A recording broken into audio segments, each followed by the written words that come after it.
મિત્રો, સ્વાગત છે તમારું અમારા એક નવા વિડીયોની અંદર. આજે આપણે વાત કરવાના છે કે ગુજરાત ગૌણ સેવા પસંદગી મંડળ દ્વારા એક જે ભરતીની જાહેરાત પાડી દેવામાં આવી છે. તો આ ભરતીની શું શું લાયકાત રહેશે, શૈક્ષણિક લાયકાત શું રહેશે, ઉંમર કેટલી રહેશે, કોણ કોણ ફોર્મ ભરી શકશે, શૈક્ષણિક લાયકાત શું રહેશે, પગાર ધોરણ કેટલો રહેશે, કુલ ટોટલ જગ્યાઓ કેટલી છે, છેલ્લી તારીખ કઈ છે, તેની સંપૂર્ણ માહિતી આપણે આજના વિડીયોની અંદર જોવાના છીએ.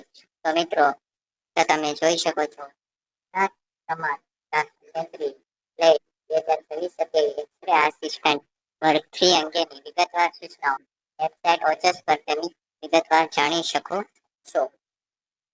ગુજરાત ગૌણ સેવા મંડળ ગાંધીનગર આરોગ્ય અને પરિવાર કલ્યાણ વિભાગ નિયંત્રણ હેઠળના અધિક તબીબી સેવા કચેરી ગાંધીનગર હસ્તકના એક્સ-રે આસિસ્ટન્ટ વર્ગની સર્વાંગી કુલ 73 જગ્યાઓ તથા કામદાર રાજ્ય વીમા યોજના હેઠળ એક્સ-રે આસિસ્ટન્ટ વર્ગ 3 સર્વાંગી કુલ 6 જગ્યાઓ મળીને કુલ ટોટલ 82 જગ્યાઓની ભરતી ગુજરાતની અંદર આપી દેવામાં આવી છે.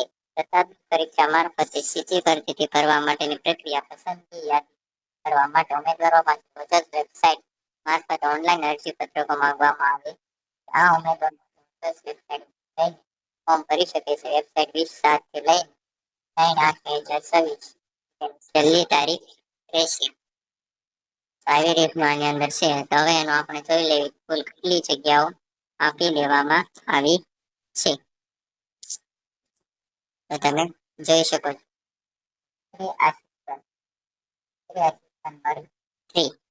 ત્યારબાદ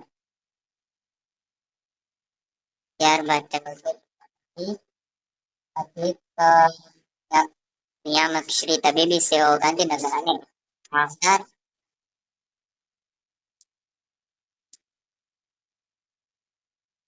કામદાર રાજ્ય વીમા કચેરી યોજના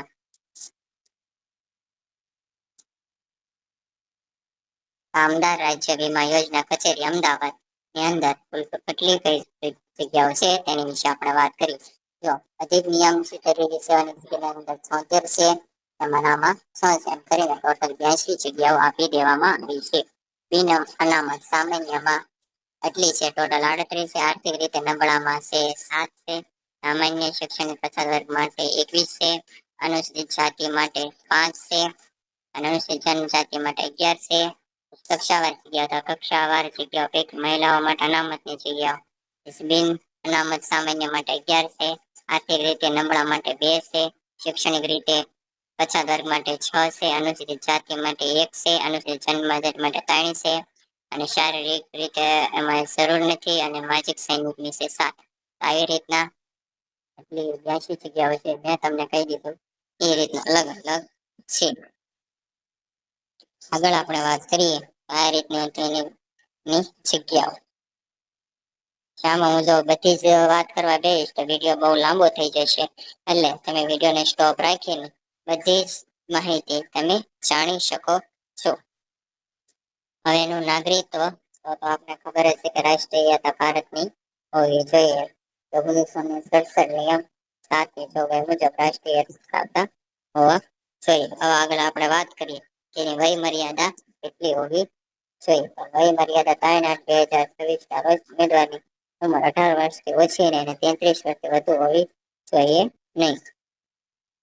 તથા વય મર્યાદામાં પણ છૂટછાટ આપી દેવામાં આવી છે. તો તમે જોઈ શકો એ રીતના કે સામાન્ય કેટેગરી મહિલાઓ માટે 5 વર્ષ, અનામત કેટેગરી પુરુષો માટે 5 વર્ષ, અનામત કેટેગરીના મહિલા ઉમેદવારો માટે 10 વર્ષ, સામાન્ય કેટેગરીના દિવ્યાંગતા ધરાવતા પુરુષો માટે 10 વર્ષ, સામાન્ય કેટેગરીના દિવ્યાંગતા ધરાવતા મહિલાઓ માટે 15 વર્ષ, અનામત કેટેગરીના દિવ્યાંગતા ધરાવતા પુરુષ ઉમેદવારો માટે 15 વર્ષની આપી દેવામાં આવી છે. અને મહત્તમ કરીને 45 વર્ષની મર્યાદામાં હોવી જોઈએ.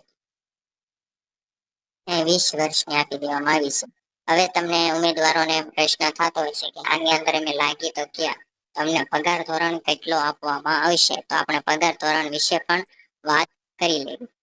પગાર ધોરણ મેં કીધું પગાર ધોરણ છે 16/2/2026 એ રીતના તારીખો આપવામાં આવી છે.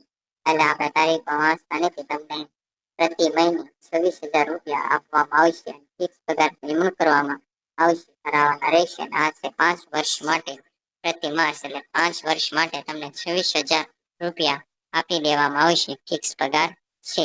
5 વર્ષ પછી તમારો પગાર વધશે, એટલે તમારે 5 વર્ષ માટે તમારો પગાર ફિક્સ રહેશે 26,000 રૂપિયા. પછી જે આમાં કીધું 7મા પગાર પંચના નામેથી 19,900 થી 63,200 લેવલ 2 ના પગાર ધોરણ નિયત મેળવવાના રહેશે. તેમ છતાં આ બાબત નામદાર સુપ્રીમ કોર્ટમાં દાખલ થયેલા SLP ચુકાદાના આધીન રહેશે. હવે આપને એમ થાય છે આની અંદર શૈક્ષણિક લાયકાતો શું જોઈશે. શૈક્ષણિક લાયકાતની આપણે વાત કરીએ તો આ છે ઇંગ્લિશની અંદર જરા તમને સમજાય છે ને તમે ગુજરાતી કરી દો. એની અંદર છે ને હાઈ સેકન્ડરી એટલે 12મા ધોરણનું ની અંદર એટલે high secondary school certificate examination with 12મું ધોરણ છે તમારે ફિઝિક્સ, કેમેસ્ટ્રી એન્ડ ઇંગ્લિશ સબ્જેક્ટથી તમારે કરેલું. સેકન્ડરી અને હાઈ સેકન્ડરી એજ્યુકેશન બોર્ડ એટલે તમારે છે ને 10મું ધોરણ પાસ કરેલું છે અને 12મું ધોરણ તમારે ફિઝિક્સ, કેમેસ્ટ્રી અને ઇંગ્લિશ ના ધોરણથી તમારે આ 3 વિષયથી એના સબ્જેક્ટના હોવાથી તમારે પાસ કરેલું હોવું જોઈએ. Process the basic knowledge computer application as the prescribed in the Gujarat Civil Service General Rules. એટલે તમારે કોમ્પ્યુટરનું બેઝિક નોલેજ હોવું જોઈએ કે આનું બેઝિક નોલેજ શું છે કોમ્પ્યુટરનું તે તમને આવડવું જોઈએ. ત્યારબાદ process and actor knowledge of Gujarati અને હિન્દી એટલે તમને છે ને ગુજરાતી અને હિન્દી આ બંને લેંગ્વેજ જાણતા હોવા જોઈએ. ફક્ત એવું નથી કે ગુજરાતી જ આવડવી જોઈએ કે ફક્ત હિન્દી, તમારે બે લેંગ્વેજ તમને જાણતા હોવા જોઈએ.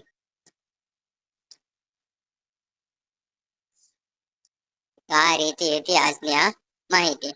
આગળ આપણે વાત કરીએ તો જો અનુસૂચિત જાતિ, અનુસૂચિત જનજાતિ, સામાજિક શૈક્ષણિક પછાત વર્ગ અને આર્થિક વર્ગો માટેના ઉમેદવારો માટે સામાન્ય સૂચનાઓ છે. જે હું બધી જ સમજાવવા દઈશ ને તો વિડીયો બહુ મોટો થઈ જશે, એટલે તમે વિડીયોને સ્ટોપ રાખીને વાંચી શકો છો કે શું શું છે આની સૂચનાઓ. જો સામાજિક અને શૈક્ષણિક રીતે પછાત વર્ગના ઉમેદવારો માટેની શું શું સૂચનાઓ છે તે વિડીયોને સ્ટોપ રાખીને જાણી શકો છો. આ વિડીયોની અંદર હું તમને મેન એ જ કહીશ. આર્થિક રીતે નબળા વર્ગના જે ઉમેદવારો છે તેની માહિતી આપી દેવામાં આવી છે. પછી દિવ્યાંગ ઉમેદવારો છે તેની માહિતી આપી દેવામાં આવી છે. પછી માજી સૈનિક તરીકે જે આવતા હોય તેની માહિતી આપી દેવામાં આવી છે. પછી જે વિધવા ઉમેદવારો છે તેની માહિતી આપી દેવામાં આવી છે. પછી માન્ય રમત ગમતના વધારાના ગુણ મેળવવાની લાયકાત એની વિશે હું થોડું તમને વાત કરી લઉં કે જો માન્ય રમત ગમતના વધારાના ગુણ, માન્ય રમત ગમત એટલે વધારાના ગુણ આની અંદર તમે મેળવી શકો છો. એટલે કે જો કે આની અંદર કીધું છે કે ટ્રેક છે, ફિલ્ડની રમતો સહિત બેડમિન્ટન છે, બાસ્કેટબોલ છે, ક્રિકેટ છે, ફૂટબોલ છે, હોકી છે, સ્વિમિંગ છે, ટેબલ ટેનિસ છે, વોલીબોલ છે, ટેનિસ છે, પછી રેસલિંગ છે, સાયકલિંગ છે, પછી જુડો છે, પછી રાઇફલ શૂટિંગ છે, કબડ્ડી છે, ખોખો છે, પછી ઘોડે સવારી છે, ગોળા ફેંક છે, નૌકા સ્પર્ધા છે, શતરંજ છે, પછી હેન્ડબોલની રમતો ખેલકૂદમાં. પછી આ જેટલી રમતોની મેં જેટલી વાત કરી આમાંથી જો તમે લાયકાત મેળવી હોય રાષ્ટ્રીય કક્ષાએ, આંતરરાષ્ટ્રીય અથવા આંતર યુનિવર્સિટી અથવા અખિલ ભારત શાળા સંઘ દ્વારા યોજાતી સ્પર્ધામાં માત્ર પ્રતિનિધિત્વ કરેલું હોય તેવા ઉમેદવારોની પસંદગી અગત્ય માટે MCQ OMR ની MCQ computer base response test એટલે CBRT પરીક્ષામાં મેળવેલા ગુણના 5% ઉમેરીને આપવામાં રહેશે. એટલે મેં તમને જેટલી રમત કીધી એમાં તમે રાષ્ટ્રીય કક્ષાએ, આંતરરાષ્ટ્રીય કક્ષાએ, યુનિવર્સિટી કક્ષાએ કે અખિલ ભારત શાળા સંઘ દ્વારા એમાંથી તમને જો ભાગ લીધેલો હશે અને એમાં નંબર આવ્યો હશે તો તમારા જે ગુણ હશે તેની અંદર 5% નો ઉમેરો કરી દેવામાં આવશે. એટલે તમને 5% બધા ઉમેદવારો કરતા વધુ આપવામાં આવશે. એટલે તમે ફોર્મ ભરતી વખતે આની અંદર તમે જો ભાગ લીધો હોય તો તમે જણાવી શકો છો. એટલે તમારે 5% નો વધારો થશે. આગળ જો વાત કરું કે શૈક્ષણિક લાયકાત શું છે, વય મર્યાદા શું છે અને અન્ય લાયકાત માટે નિર્ધારિત તારીખ શું છે, તે તમે આગળ વાત કરી દીધી. તો તમે વિડીયોને સ્ટોપ રાખીને સંપૂર્ણ જોઈ શકો છો કે આવી રીતની છે. પછી કોમ્પ્યુટરની જાણકારી શું શું હોવું જોઈએ, એની અંદર તમે ખાલી કાંઈ નહીં સીસીસી નો કોર્સ કરેલો હોય છે તો એ તમારે ખાલી જશે. અરજી કરવાની તારીખ શું છે? અરજી કરવાની તારીખ તમે 20/7 શરૂ થઈ ગઈ છે ને 13/8 13/8 નહીં, સોરી, 3/8/2024 સુધી, એટલે થોડાક જ દિવસો બાકી રહ્યા છે. તે પહેલા તમારે અરજી કરી દેવી. પછી આની અરજી કરવાની ઓફિશિયલ વેબસાઇટ છે ojas.gujarat.gov.in પર તમારે જઈને અને અરજી કરી શકો છો. કે તેની સંપૂર્ણ માહિતી તમે અહીંયા જોઈ શકો છો કે અરજી કઈ રીતના કરવાની તે તમે કરી શકો છો. તો આવી રીતના અને પરીક્ષાની ફી કેટલી છે કે જો નોર્મલ ઉમેદવારો માટે બિન અનામત પાસ હોય તેની માટે 500 છે. બીજા બધા ઉમેદવારો માટે 400 રૂપિયા પ્લસ જીએસટી છે. એટલે આવી રીતના ઉમેદવારો માટેની પરીક્ષાની ફી આપી દેવામાં આવી છે. મિત્રો, જો તમને અમારો આ વિડીયો ગમ્યો હોય તો અમારા વિડીયોને લાઈક, શેર અને સબસ્ક્રાઇબ જરૂર કરી દેજો અને તમારા મિત્રો સાથે પણ જરૂરથી શેર કરી દેજો, જેથી કરીને તેને પણ આવીને આવી માહિતી મળતી રહે. તો મિત્રો, મળીએ એક નવા વિડીયોમાં. જય દ્વારકાધીશ.